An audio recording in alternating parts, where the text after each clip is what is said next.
Një 46 vjeçar që trajtohej me mjekime kundër varësisë nga drogat, i dha fund jetës në burgun e sigurisë në Tiranë, por gjithnjë më shumë dyshime ngrihen për këto mjekime që u jepen të rriturve dhe të rinjve, që nuk duket se po i ndihmojnë me problemin e tyre, por po i çojnë drejt të njëjtit fund. Edhe pse prezantohet si një alternativë për t'u larguar nga heroina, përdorimi i metadonit renditet si i treti shkak që sjell vdekje në botë. Ndaj, i dhënë në mënyrë të gabuar, ai shkakton varësi një lloj si droga.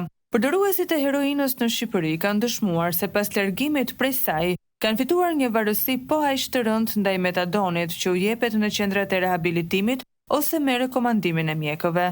Metadoni është një substancë sintetike që zëvendëson nevojën e personit të varur nga opiatet dhe heroina, por shkakton pirje të fortë, depresion, arrest të rrugëve respiratore dhe madje vdekje.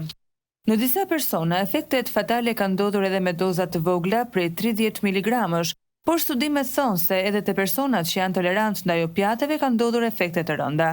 Individëve që u jepet metadon për dhimbje zakonisht ndjejnë lehtësim për 4 deri në 8 orë, por substanca qëndron farmakologjikisht aktive për periudha shumë të gjata duke akumuluar toksicitet.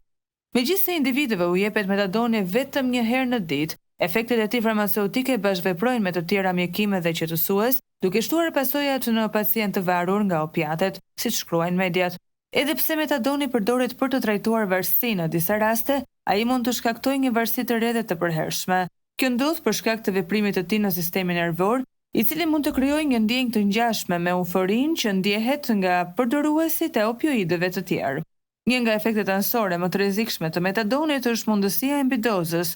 Përdoruesit që ndjekin rregullat e dozimit të saktë ose përdorin metadonin në kombinime me substanca të tjera si alkooli ose sedativët, janë në rrezik të vdekjes nga mbidoza. Simptomat e mbidozës përfshin ngadalësimin e frymarrjes, humbjen e vetëdijes dhe arrestit kardiak që shpesh mund të çojë në vdekje.